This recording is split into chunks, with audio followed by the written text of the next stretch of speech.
The US has placed sanctions on Turkey in a response to their military offensive in northern Syria. In a phone call to his Turkish counterpart, President Donald Trump demanded a truce. This comes as Syrian government forces have been sent to the country's northeastern region to join Kurdish forces in their battle with Turkey.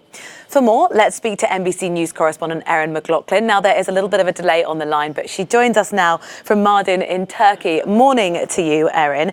Can you tell us a little bit more about the sanctions that the US has placed on Turkey?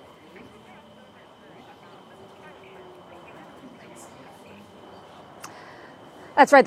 President Trump announced those sanctions yesterday. It's a combination of things, really. Sanctions against current and former Turkish officials, as well as halting any progress on the trade deal that was in the works between Turkey and the United States, that trade deal being in the amount of $100 billion.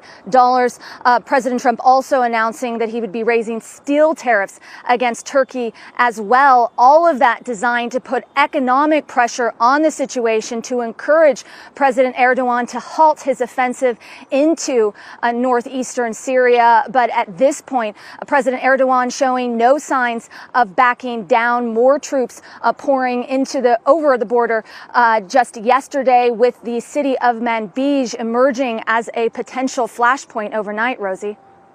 So what's going on in northern Syria? Are government forces already in the region?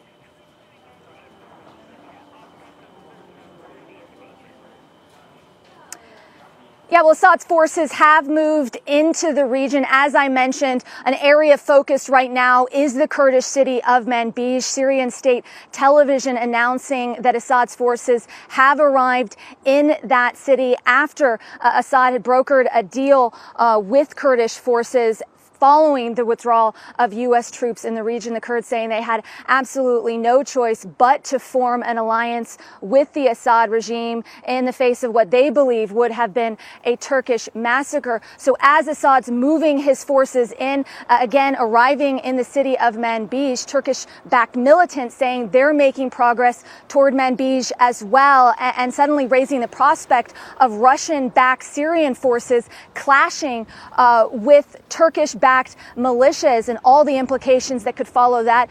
People watching this region are incredibly concerned about the possibility for escalation, and some are pointing to Russia as potentially playing the role of power broker or deal broker in all of this.